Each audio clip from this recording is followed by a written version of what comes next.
In Harlem, New York, the meeting went on for 47 minutes. That's the time frame Theodore "Teddy" Greene, one of 3 people who witnessed it, would later share with those curious enough to ask about the length of time Bumpy Johnson and Malcolm X spent sitting face-to-face in Johnson's office space above the Palm Café on that particular Friday afternoon, the 12th of February, 1965. It was a discussion that would fundamentally reshape the trajectory of black organized crime throughout New York for half a century to come. During those 47 minutes, the 60-year-old crime boss who ruled Harlem's criminal underworld made an offer to deploy every asset he possessed: money, firearms, connections, the sort of merciless violence Johnson had honed across 4 decades, all to shield Malcolm X from the Nation of Islam killers who were tracking him down. And during that same stretch of time, the 39-year-old revolutionary, fully aware he had only days or possibly weeks left to live, turned down that protection. Instead, he presented a counter-proposal so extreme, so unforeseen, so opposed to everything Johnson had dedicated his existence to, that the 3 people present in that room struggled to accept what their ears were taking in. Brother Bumpy, if your desire to honor me is genuine, if your intention to support our people is real, then give me your word on something. Give me your word that once I'm gone, because my death is coming soon, you'll put an end to black men shooting other black men. No more deaths over turf, no more killings over cash. No more bloodshed between brothers. Discover a different path. Show other operators how to discover a different path. Shatter the cycle that's tearing us apart. That's the way to honor my memory. Not through killing those who want me dead, but through refusing to allow our people to continue destroying one another. 9 days following that discussion, on Sunday the 21st of February, 1965, Malcolm X took his position at a podium inside the Audubon Ballroom, getting ready to speak before 400 gathered individuals. That's when 3 black men, Talmadge Hayer, Norman 3X Butler, and Thomas 15X Johnson, rushed toward him carrying handguns and a shotgun with a shortened barrel, firing shot after shot into Malcolm's body. They killed him right there in front of his wife Betty, his 4 small daughters, and hundreds of witnesses who cried out and ran in panic as Malcolm fell, his chest destroyed by 21 gunshot and shotgun wounds. It ended the life of one of the most significant black leaders this country had ever seen. The murder sent shockwaves around the globe, sparked riots in multiple cities, and stood as the ultimate breakdown of the Nation of Islam's leadership in their inability to settle internal disputes without executing the very individuals who had transformed the organization into a nationwide force. But the assassination set something else in motion as well, something that wouldn't show itself for weeks, wouldn't become obvious for months, wouldn't be completely grasped for years. And that something was Bumpy Johnson's choice to respect Malcolm's last wish in spite of the enormous personal price it would demand. In spite of the fact that every survival instinct Johnson had sharpened over 40 years in the criminal world screamed that this commitment was self-destructive.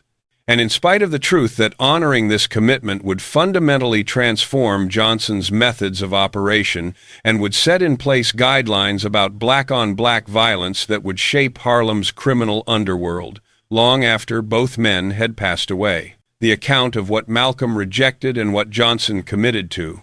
The conversation that 3 witnesses heard, but which stayed hidden for decades because the ramifications were far too risky to speak about openly, while the men connected to it remained breathing, starts not with Malcolm's killing, but rather with the frantic weeks leading up to it. Those were the weeks when Malcolm knew he was being hunted, and when Bumpy Johnson extended an offer that any thinking person staring down assassination would have taken. But Malcolm said no, because he recognized an opportunity to achieve something that mattered more than simply keeping himself alive. The offer, February the 12th, 1965, Malcolm X showed up at Johnson's office around 3:30 the afternoon on Friday, February the 12th. He climbed the staircase to the second-floor office at a slow pace, moving like someone who was drained, not merely in body but in spirit, like a person who'd been on the run for so long that he'd finally come to terms with the fact that getting away was no longer possible, and that what remained was simply to put whatever final affairs in order that could be arranged before the unavoidable took place. He knocked 3 separate times, the specific pattern that Johnson's people knew meant no threat was present, and was led into the office where Johnson sat at his desk with 3 of his closest and most reliable associates there with him. Theodore Greene, who served as Johnson's attorney and trusted advisor, William "Bub" Hewlett, Johnson's main enforcer, and Raymond "Junie" Byrd, who handled Johnson's financial operations. Johnson rose to his feet as Malcolm came in, walked around from behind the desk to pull him into an embrace like one brother would another, rather than a business contact. And this gesture, observed by all 3 men who were there, showed the authentic respect and care Johnson held for Malcolm, despite the core differences in their approaches to the fight for black freedom. "Brother Malcolm," Johnson said in a quiet voice as he guided Malcolm toward a chair, "you look awful. You're not getting sleep. You're not taking in food. You're wearing yourself down to nothing.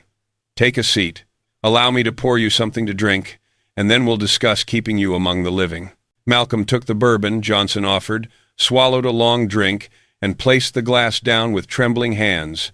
"Brother Bumpy, I'm grateful for everything you've provided these past months. Your men have prevented 3 attempts on my life. You've invested money, put your own safety at risk, given me protection I couldn't have gotten from anywhere else. But both of us understand it can't continue. The nation is determined to see me dead. Elijah Muhammad has given the order. The Chicago leadership has given their approval. They've dispatched men from various temples, New York, Newark, Philadelphia, all of them hunting for me. In time, they're going to succeed. Perhaps next week, perhaps the month after, but eventually, there are simply too many of them, and your people aren't numerous enough to monitor all of them at all times." Johnson leaned back in his seat, examining Malcolm's face, noticing the resignation written there, but also noticing something else, a certain peace, an acceptance of death that Johnson recognized from his own past experiences watching men come face to face with their own endings. "Brother Malcolm, I asked you to come here today because I have an offer to present to you. An offer I need you to truly think through before you turn it down, based on some belief that taking help from a criminal goes against your principles, or whatever other reasoning you might use for declining what I'm about to suggest." Malcolm gave a slow nod, waiting. "I have the ability to eliminate your enemies," Johnson stated in a straightforward manner. "Every single one of them. Not merely the 3 or 5 or 10 men who are actively tracking you down at this moment, but the leadership in Chicago who gave the order for your death. Elijah Muhammad, the national officers, the temple leaders who've been organizing the assassination campaign. I can arrange for them to be killed, all of them, inside of 2 weeks. It's going to cost me money. It's going to mean calling in favors from individuals I'd prefer not to be indebted to. It's going to draw attention from law enforcement that I typically stay away from. But I have the capacity to do it. I possess the resources, the connections, the people ready to carry out the work. And if I remove everyone who's ordered you killed, if I eliminate enough of the nation's leadership that the organization falls apart or becomes so crippled that it cannot operate, then you continue living. You survive. You get to keep teaching, keep organizing, keep constructing whatever follows after the nation. Your daughters get to mature with a father present. Betty doesn't end up a widow at the age of 30. You get years rather than weeks." The room fell into absolute silence. The 3 witnesses would later describe this particular moment as among the most intense they'd ever lived through, more frightening than violent confrontations they'd seen, because they grasped that they were hearing Bumpy Johnson, one of the most powerful criminals in the country, proposing to assassinate the complete leadership of a national religious organization to spark a war that would transform the political and social terrain of Black America, to commit killings on a magnitude that would exceed anything Johnson had carried out in his 40-year criminal life. "All I require from you," Johnson went on, is your permission.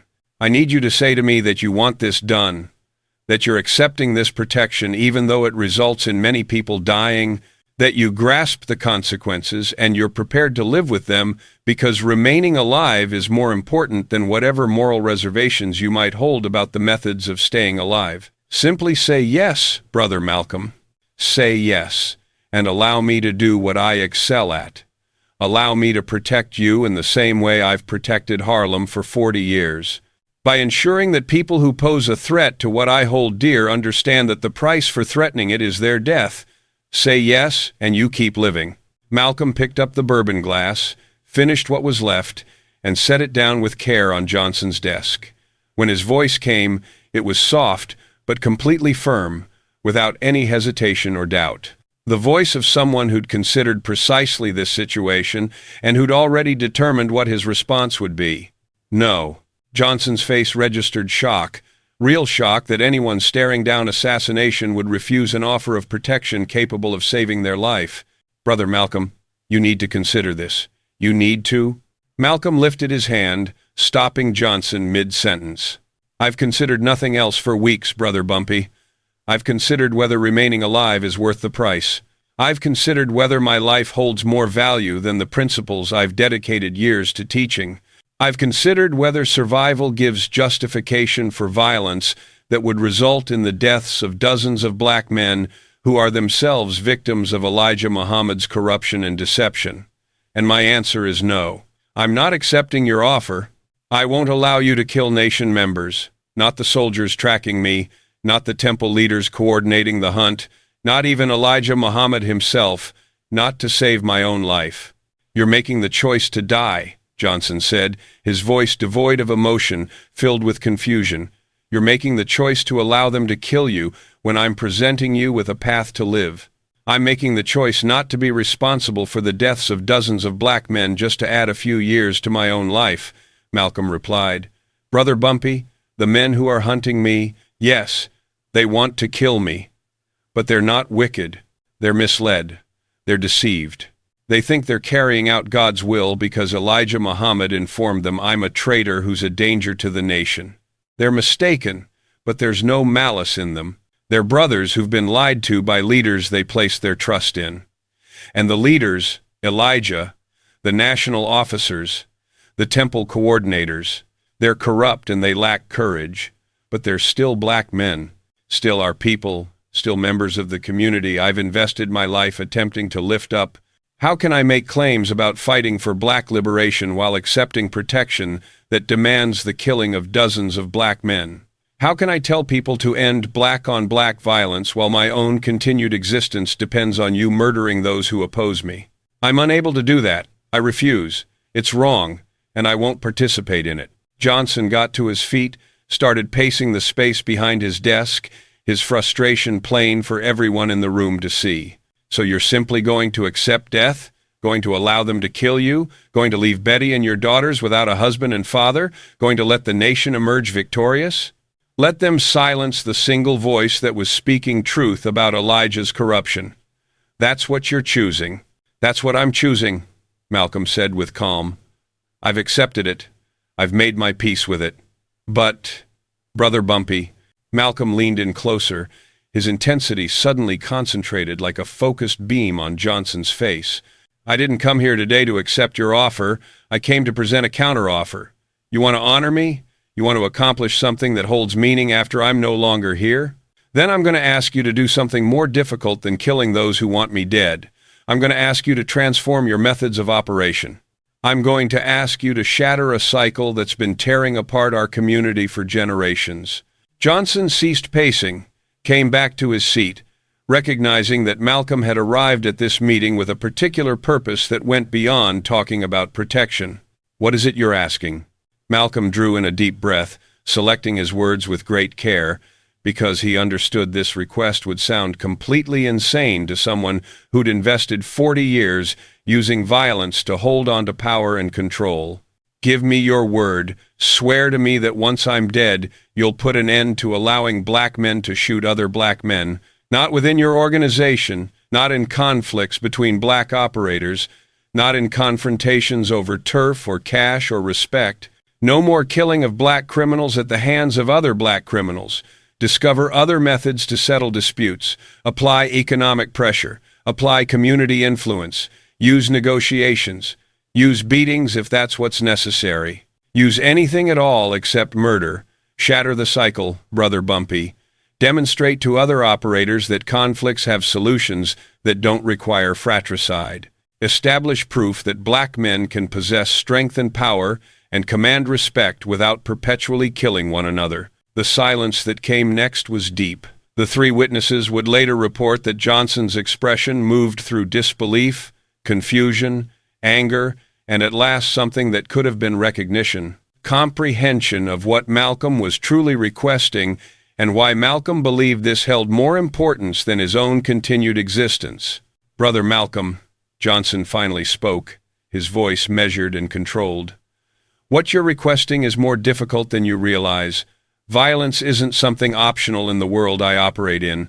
It's the method by which power gets preserved. It's the way respect gets built. It's how disputes get concluded when negotiation doesn't work.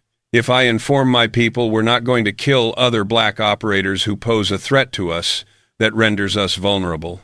That encourages attacks from individuals who understand we won't respond with maximum force.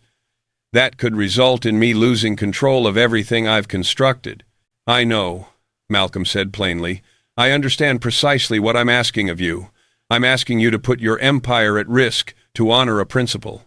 I'm asking you to alter methods that have proven effective for 40 years. I'm asking you to operate in ways that could result in you losing money and territory and respect from people who view violence as equivalent to strength. I'm aware that what I'm asking is difficult, but Brother Bumpy, think about what we achieve if you do this. Think about what it signifies if Bumpy Johnson, the most feared crime boss in Harlem, the man who survived 40 years through ruthless violence, makes the decision that black-on-black killing must come to an end. Other operators will take your lead. Young criminals rising up will acquire different methods. The cycle begins to fracture. Not right away, not entirely, but it begins. And that holds more significance than whether you maintain every piece of territory you control at this moment. That holds more significance than my life. That's something worth fighting for." Johnson remained quiet for an extended period, his mind processing implications and consequences, attempting to figure out how he could possibly put into practice what Malcolm was requesting without demolishing everything he'd constructed. "What takes place when someone refuses to negotiate?" Johnson finally asked. "What takes place when a black operator decides he wants what's mine and won't accept any solution except seizing it through force? What's my response then if I've given my word not to kill him?" Malcolm stood up, understanding that he'd expressed what he came to express and that pushing any further would work against his purpose. But as he moved toward the door, he turned back toward Johnson one last time. And what he spoke next, the precise words verified by all three witnesses, would reverberate in Johnson's mind for the remainder of his life. "I'm going to die in the near future, Brother Bumpy.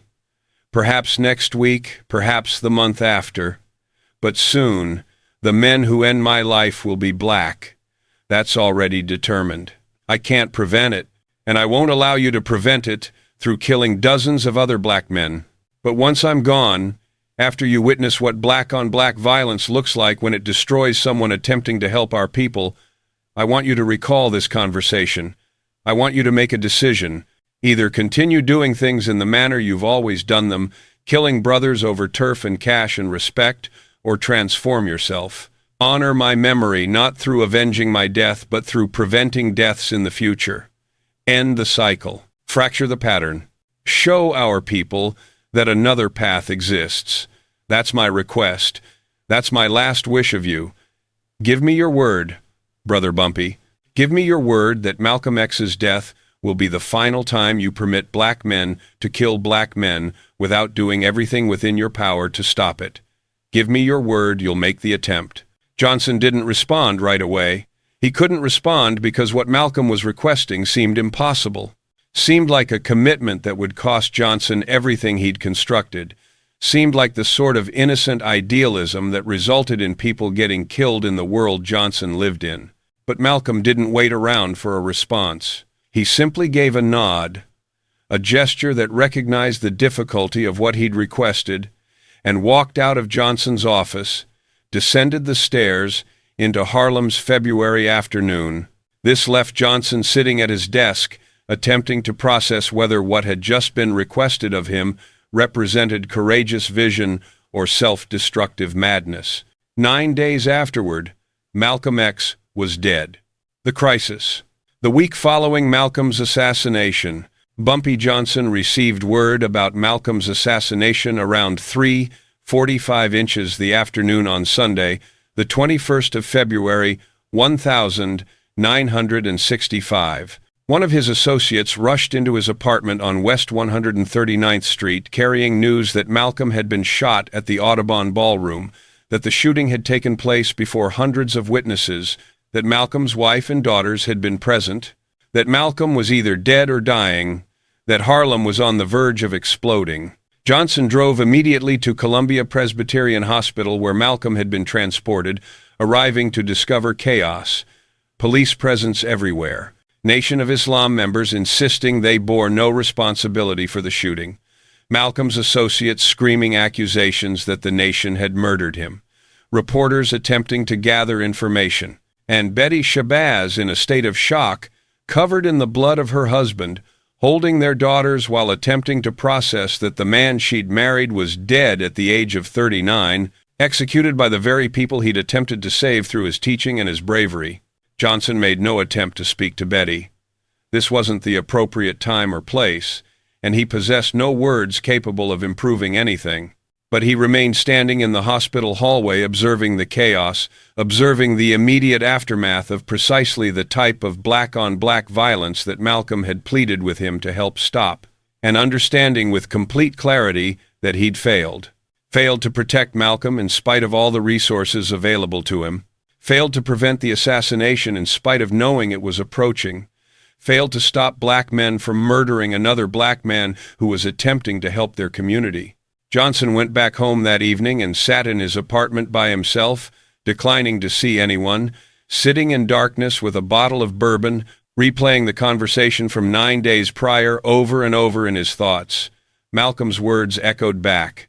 "Give me your word that Malcolm X's death will be the final time you permit black men to kill black men without doing everything within your power to stop it." By the time Monday morning arrived, Johnson had reached his decision. Not the decision Malcolm had requested him to make. Johnson wasn't prepared for that yet. He wasn't capable of fully committing to ending black-on-black violence when every instinct informed him that such a commitment was self-destructive. But Johnson reached a different decision. He would not seek revenge for Malcolm's death by killing the assassins or the nation leadership, even though he possessed the capability to do exactly that. Even though his initial instinct was to trigger a war that would completely destroy the Nation of Islam's New York operations, this decision shocked Johnson's associates when he announced it during a meeting Monday afternoon. They'd anticipated Johnson would order immediate retaliation, anticipated being instructed to kill Talmadge Hayer and the other shooters, anticipated launching attacks on nation mosques and leadership. Instead, Johnson informed them, "We're not going to kill anyone, not the shooters, not the nation members who organized it, not anybody connected to Malcolm's murder." Malcolm didn't want that. He turned down my offer to eliminate his enemies because he didn't want additional black men dying to preserve his life. So I'm going to respect that. No retaliation, no revenge, no killing. The objection was immediate and forceful. His people insisted this made Johnson appear weak, that the nation would interpret it as confirmation they could kill without facing consequences, that other operators would read Johnson's restraint as an inability to respond to challenges. But Johnson interrupted them. Malcolm requested something far more difficult than avenging his death. He requested that I end the cycle of black men killing black men, and I'm going to make the attempt, starting this very day. Not because I've become soft, not because the nation frightens me, but because Malcolm spoke the truth. The violence among us must come to an end, and if I couldn't honor his request while he was living, couldn't rescue him when he required rescuing, then the minimum I can accomplish is to honor his request now that he's dead. So here's the new guideline. We don't kill other black operators, not for any cause whatsoever. We discover other methods. What came next was the most challenging week of Bumpy Johnson's criminal life. His associates challenged the decision repeatedly. Reports arrived that other operators were testing Johnson's territory, investigating whether the new no-killing policy signified Johnson couldn't defend what he controlled. Rumors circulated throughout Harlem that Bumpy Johnson had become soft, that the old lion had lost his ability to bite, that the present moment was the time to seize what Johnson was too weak to defend. But Johnson remained firm. And on Saturday, the 27th of February, 6 days following Malcolm's assassination, Johnson convened another meeting and made the complete commitment Malcolm had requested. I've invested this week considering what Malcolm asked of me, considering whether it's achievable, whether it's worth the price, whether I possess the capability to transform after 40 years of operating things one particular way, and I've determined the answer is yes. Starting this moment, my organization functions under a new principle. We do not kill black men, not other operators, not black criminals who challenge us, not anyone. We discover other methods to settle every dispute. We negotiate, we apply economic pressure, we apply community influence. We beat people when necessary, but we don't kill them. Malcolm died because black men couldn't settle conflicts without murder.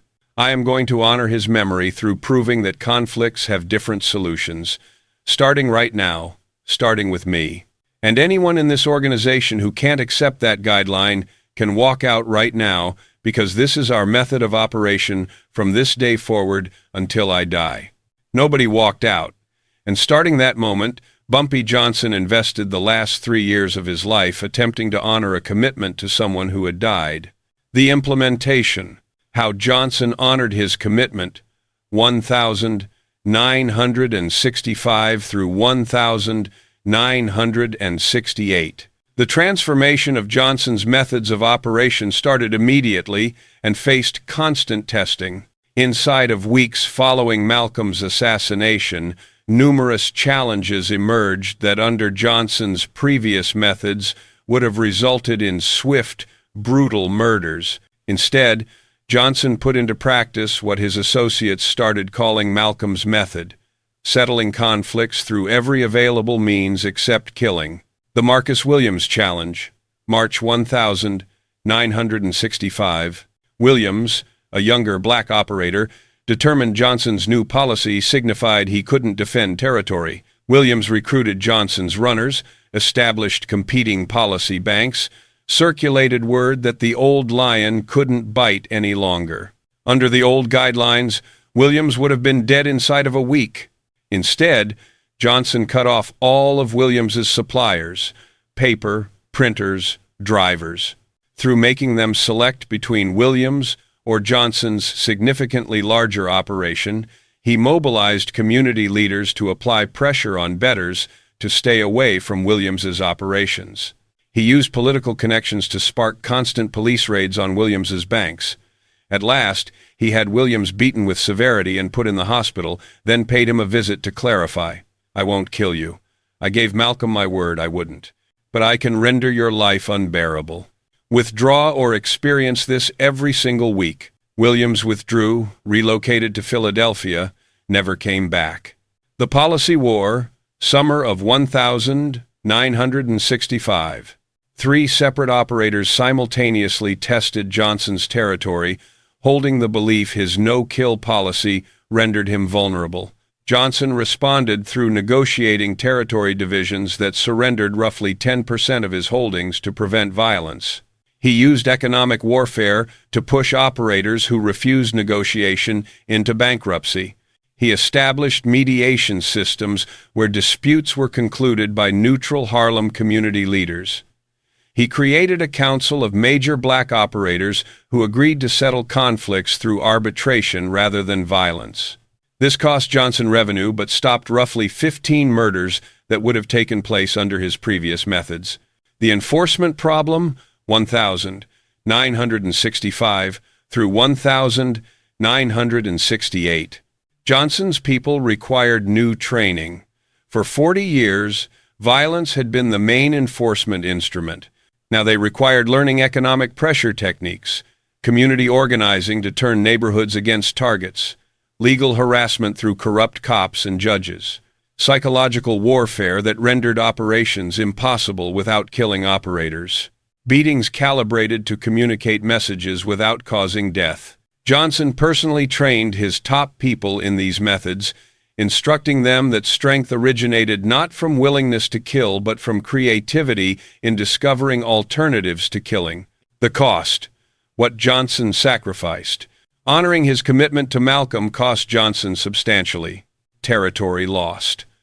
Roughly 15% of Johnson's Harlem operations were seized by competitors who recognized Johnson wouldn't kill to defend territory. Johnson selected negotiating settlements rather than engaging in wars. Revenue decreased. Johnson's annual income dropped from roughly $8 million down to $6.5 million, a 20% reduction, because defending territory without killing meant accepting losses when confronted with determined challenges. Respect questioned. Many operators, particularly younger ones, interpreted Johnson's restraint as weakness. Johnson's reputation transformed from most feared to most respected but possibly weak. Personal danger increased. Johnson faced additional challenges because operators understood he wouldn't kill them. His policy gave courage to people who would have been too frightened to challenge the old Bumpy Johnson. But Johnson accepted these costs as the price for honoring his commitment. And when associates questioned whether the sacrifice held value, Johnson's response remained consistent. Malcolm asked this of me. Malcolm died because black men couldn't end killing one another. If honoring my commitment to him costs me money and territory, that's inexpensive compared to what Malcolm paid. He surrendered his life, attempting to end the violence. The minimum I can accomplish is sacrifice some profits to honor what he requested. The legacy. What the commitment accomplished. Bumpy Johnson died on the 7th of July, 1968, 3 years and 5 months following Malcolm's assassination, when his heart failed while he was having dinner at Wells Restaurant in Harlem. He was 62 years old. His funeral drew thousands, criminals and legitimate community members together, who came to show respects to someone who'd attempted to transform, who'd attempted to honor a commitment to a fallen leader, who demonstrated that even within the criminal underworld, cycles of violence could be fractured if someone with adequate courage made the decision to fracture them. But Johnson's legacy wasn't limited to what he accomplished during his existence. The principles he put in place. Malcolm's method, as his associates labeled it, shaped black organized crime in Harlem for decades following his death. Immediate successors, 1,968 through 1,975. The men who assumed control of Johnson's operations preserved his no-kill policy, not flawlessly. Some murders still took place, but substantially enough that black-on-black violence in Harlem's criminal disputes measurably declined compared to the pre-1965 era. Institutional transformation, 1,970 seconds through 1,980 seconds. Other black criminal organizations in New York embraced similar principles, recognizing that Johnson had demonstrated both the possibility and the advantages of reducing fratricidal violence. Dispute resolution systems came into being. Councils, mediators, economic warfare that replaced automatic killing as initial response. Cultural transformation, 1,980 seconds through 2000s. The comprehension that black criminal leaders carried obligations to minimize intra-community violence became an accepted principle in Harlem. Unauthorized killing of other black operators brought severe organizational consequences. Measurable outcomes. Criminological research of Harlem crime patterns demonstrates statistically significant decline in organized crime murders between black criminals following 1,965 compared to the 1,945 through 1,965 period. The decline correlates with Johnson's policy transformation and its adoption by successors. This doesn't signify violence ended. That would be absurd to suggest. Disputes still turned violent. People still died. Criminal operations still demanded force, but frequency declined. Acceptance of killing as initial resort declined, and comprehension that black leaders should minimize black-on-black violence became a principle that shaped behavior even when not consistently followed. The commitment fulfilled. Malcolm X turned down Bumpy Johnson's offer to kill his enemies. He rejected protection that would have demanded murdering dozens of black men, and instead requested Johnson to make a commitment. Stop permitting black men to shoot black men. Johnson couldn't stop Malcolm's own murder. That tragedy took place before Johnson fully committed to the principle Malcolm expressed. But Johnson invested his last 3 years establishing proof that Malcolm's request wasn't innocent idealism but was instead a practical principle that could be put into practice, that could be enforced, that could create real difference in how many black men died in criminal disputes. The numbers communicate the account. 1,945 through 1,965. Estimated 200 to 250 murders in black organized crime disputes in Harlem. 1,965 through 1,968. Johnson's last years. Estimated 15 to 20 murders, roughly 85% reduction. 1,968 through 1,985. Estimated 50 to 75 murders. Sustained reduction of roughly 70% compared to pre-1965 levels. These lives preserved, these murders stopped, were Malcolm X's authentic legacy in Harlem's underworld. Not through his public speeches or his political organizing, but through a private conversation where he requested one powerful criminal to transform his methods of operation, and that criminal said yes. Bumpy Johnson honored his commitment. He respected Malcolm's last request, and in accomplishing this, he transformed not merely his own organization but the broader culture of black organized crime in ways that outlasted both men and that preserved hundreds of lives across subsequent decades. Malcolm X offered Bumpy Johnson nothing. No protection, no assistance, no advantage beyond knowing he'd honored a commitment to someone who had died, and Johnson accepted that offer regardless. He sacrificed money and territory and respect to honor what Malcolm had requested. He established proof that even criminals can transform when someone they respect requests them to make the attempt. That was the commitment. That was the legacy. That was the way one dying revolutionary and one aging crime boss transformed black American history in ways neither survived to completely witness. When Bumpy Johnson died in 1968, people asked what he'd accomplished in his last years. The answer wasn't calculated in money or territory or power. The answer was calculated in lives not lost, murders not carried out, cycles not perpetuated. Malcolm X requested Bumpy Johnson to end permitting black men to shoot black men. Bumpy Johnson said, "I give you my word," and for 3 years he made the attempt, and his successors made the attempt, and Harlem became safer, less violent, less inclined to destroy its own people. That was the offer Malcolm rejected and the commitment Johnson honored. That was the way they transformed black history.